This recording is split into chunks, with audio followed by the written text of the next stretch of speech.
안녕하세요. 저는 미셀이고요. 이나입니다. 네, 여기는 남의 집이고요.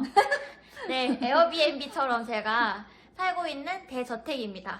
어쨌든 그래서 낯선 배경이지만 그렇고 오랜만에 찍게 됐는데요. 여전히 또 맨날 오랜만이죠.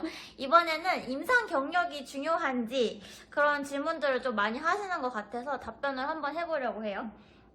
어떻게 생각하시나요?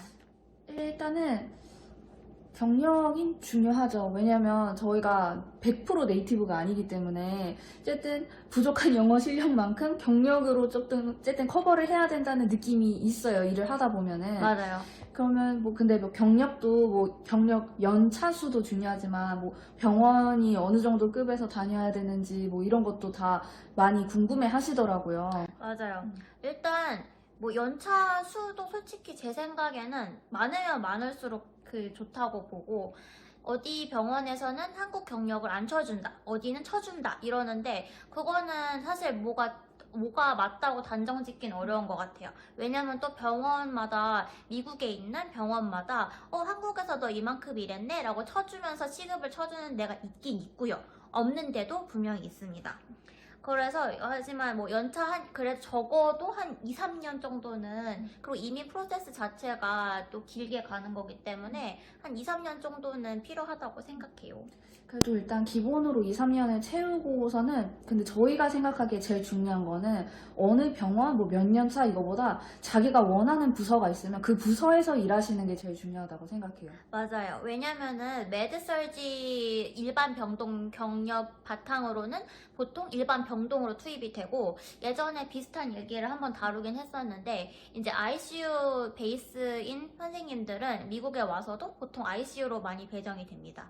또는 ICU였던 분들은 일반 병동으로 가기도 해요. 하지만 일반 병동 베이스인 분들이 ICU로 가는 경우는 좀 드물어요. 왜냐면은 요구하는 스킬이나 이런 게 좀 많이 다르기 때문에. 그렇다고 생각해서 자기가 한국에서 어느 부서에서 얼마나 오랫동안 경력을 쌓았는지, 그게 중요한 것 같아요. 그리고 제가 아는 친구 중에 ICU 베이스인데 병동 베이스도 있어서 미국 병원에서 병동에 배정이 됐어요.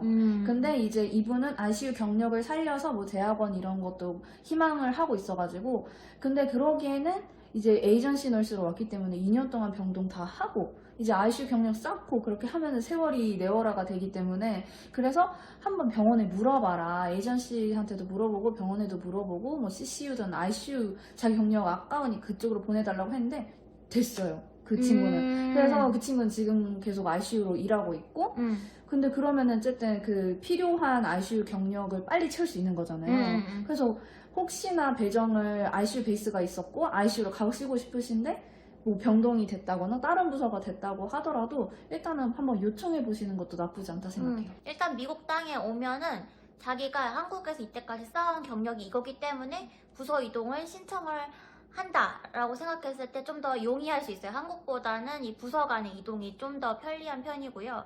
그리고 간호사가 자기 경력 개발하겠다는데 말리는 분위기는 또 아니에요, 절대로. 제가 아는 언니는 이제 응급실에서 한국에서 몇 년 있다가 잠시 임상을 좀 벗어나 있다가 미국에 이제 널싱홈 같은 데로 왔다가, 결국 근데 응급실 베이스이신 분들은 약간 응급실로 되게 돌아가고 싶어 하시더라고요. 근데 이제 그 언니도 마찬가지로 그랬고, 그래서 결국은 뉴욕에 있는 병원에 이제 에이전시에서 나와가지고 취업을 하게 됐는데 이제 응급실로 들어가게 됐어요. 그래서 그런 식으로 자기가 원래 베이스가 뭐니까 여기로 해달라는 그런 요청을 할 수 있고, 자기가 무엇을 한국에서 쌓았는지 그 베이스로 이제 자기가 요청을 하면서 그게 경력이 결국 경쟁력이 된다? 그런 것 같아요. 근데 이제 미국에 처음 오실 때는 이제 본인이 유지하고 있는 경력이 중요한데, 근데 미국에서는 병동쌤이실 수도 있고 ICU 선생님이실 수도 있는데, 저는 지금 OR이 좀 관심이 많아졌어요. 선생님이요? 그래서 OR 갈까? 막 이 생각도 갑자기 하는데 OR 쌤들이 되게 즐겁게 일하시더라고요. 그래가지고 좀 혹해가지고 근데 한국에서는 이제 OR에 관심이 생겼으니까 OR 한번 가볼까? 이게 좀 상상이 안 되거든요. 맞아요. 근데 여기는 약간 좀 해볼까? 이게 네. 뭔가 되는 느낌이 있어요. 그만큼 이제 부서 간의 이동이 조금 한국보다는 훨씬 유한 편이에요. 자유롭고. 그리고 저도 한국에서는 병동에 있다가 ICU 경력을 한번 쌓아보고 싶었어요. 왜냐면 한국에서 제가 이제 환타였거든요. 그러니까 너무 환자들이 중증도였어요. 제가 보는 환자들만 막 그렇게 돼요.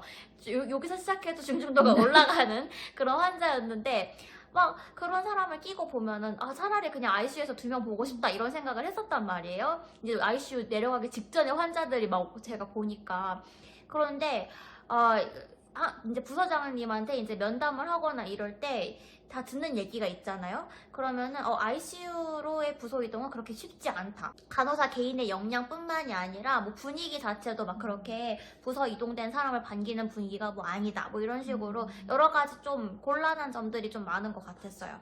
거칠 단계들도 많았고. 근데 이제 예전에 있었던 병원에서만 봐도 뭐 그냥 병동에 있다고 누구 ICU로 갔어 그러면은 선생님 부서로 막 이동을 하고 아이들이 막 그런 케이스들이 꽤 종종 있어가지고 아무튼 한국에서의 경력이 용이하게 쓰일 수 있어요. 그 점은 확실합니다.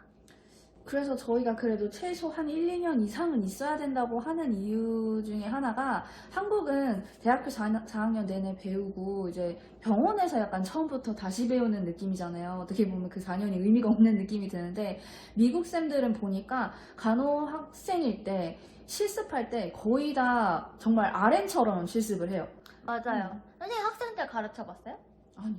저는 학생 끼고 다닌 적이 한 번 있었는데 미국에 와서. 미국에 와서. 네, 근데 미국에 와서 제가 막 가르칠 그런 것도 전혀 아니고 물어보긴 해요. 물어보면 알려줄 수는 있는데 딱 와가지고 나 널싱 스튜던트고 오늘 이 사람 내가 담당을 하기로 했는데 괜찮니? 이러면은 그래 괜찮아. 그러면 내가 패스 매즈 해도 돼? 이러고 너무 반갑죠. 그러면 너가 약을 주겠니? 그러면은 이제 친구가 막 약 20까지 되는데 자기가 다 주겠대요. 그러면은 자기가 할 수 있는 거는 자기가 하고 제가 한번 확인을 해줄 수도 있고 또 널싱 슈퍼바이저 널싱 스튜던 슈퍼바이저가 따로 있어가지고 클리니컬 슈퍼바이저가 따라다니면서 이제 애들이 혹시 어려운 점이 있거나 이러면은 다 확인을 해주고 아예 자기가 환자를 지정해가지고 전적으로 하더라고요. 뭐 이제 기저귀 갈아야 된다 하면 그런 것도 갈고 뭐 밥을 먹여야 된다 밥도 먹이고 되게 환자 한 명을 끼고서는 잘 보더라고요. 그래. 그래갖고 뭐 거의 졸업 직전인 애들이긴 했지만 그럼에도 불구하고 한국에서 4학년 때 실습했던 모습과 얘네들이 졸업하기 전에 실습했던 모습이 확실히 다르거든요. 그렇기 때문에 한국에서 이제 간호사로서 좀 더 경력을 쌓으면서 많이 배워놔야지 여기 와서 일하기가 훨씬 수월한 것 같습니다. 맞아요. 왜냐면 그렇게 실습을 한 1, 2년 했다고 치면은 이제 1, 2년차 간호사랑 비슷할 수도 있거든요. 그 미국 간호 학생들이. 그래서 왜 이렇게 일을 잘하지? 라고 생각을 했는데 졸업한 지 2달밖에 안 됐대요. 진짜요? 그런 친구들도 있으니까 그런 친구들이 이제 실습할 때 정말 이제 잘 쌓아놓은 거죠. 왜냐면 우리처럼 벽에 붙어가지고 벽과 함께 되는 실습이 아니니까. 맞아요. 먼지가 되는 경험을 하는 게 실습이 아닌데 좀 더 학생으로서의 실습이 좀 더 여기는 빡세달까? 그런 것 같아요. 맞아요. 그래서 이제 한국에서는 이제 되게 체계적으로 신규 간호사를 교육을 시킨다고 하면은 여기는 좀 저희 병원만 그럴 수는 있는데 교육병원 또 다를 수도 있지만 근데 정말 체계적인 교육이 있다기보다는 너 해보고 모르면 물어봐가 약간 프리셉터의 그런 역할이어가지고 근데 모르는 것만 있으면 안 되잖아요. 그러니까 다 하고 모르는 게 살짝 있어야 될 정도이기 때문에 그러기 위해서는 경력으로 승부하는 수밖에 없는 것 같아요. 맞아요. 그러니까 여기 미국 애들이 미국에 졸업생들 많은데 굳이 한국에서 비자까지 대주면서 애들 와야 돼? 영어도 잘 못하는 것 같은데 당연히 원어민보다 못하는 것 같은데 얘네를 뽑아야 돼? 라고 했을 때 그래도 뽑아야 돼 라고 말할 수 있기 위해서는 얘가 그래도 한국에서 이만큼 경력이 있었기 때문에 얘네들 누구래도보단 잘났다는 거지. 그러니까 그거를 이제 어필을 해주는 거죠.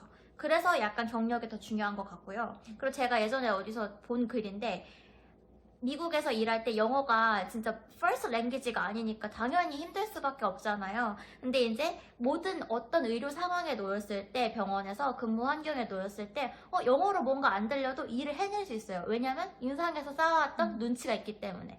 그래서 영어로 100% 채워지지 않는 그 요만큼을 이제 눈치로 채운다고 합니다. 그러기 위해서는 임상 경력이 중요하고, 임상이라고 하면은 bedside nursing이죠. 결국은 환자를 뭐 잠깐씩 이렇게 외래에서 본다, 뭐 그런 임상 연구하는 걸로 본다, 이런 거 말고요. 딱 그냥 bedside nursing, 그게 중요한 것 같아요. 그래서 병원 크기 이런 것도 되게 궁금해 하시던데, 제가 최근에 이제 에이전시 통해서 오신 쌤들한테 들어보니까 이제 에이전시 쪽에서 300병상 이상인 병원이면 아무데나 되니까 거기서 좀 근무를 자기가 원하는 병동에서 근무를 하고 있어라, 약간 이런 식으로 설명을 들었다고 하더라고요. 솔직히 한국에서 300병상 이상 되는 병원이 되게 많죠. 왜냐하면 저희는 다인실이 되게 많잖아요, 한국은.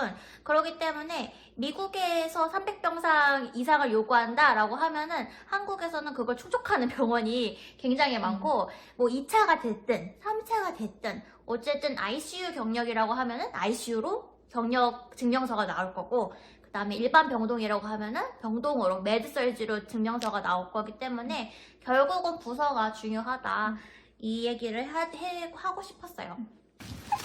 저희가 그 경력이라든지 한국 임상 경력 아니면은 어느 병원에서 일해야 돼요? 뭐 이런 질문을 굉장히 많이 받았었어가지고 이렇게 저희가 준비를 해봤고요. 네, 결론은 부서가 중요하고 다다익선이다.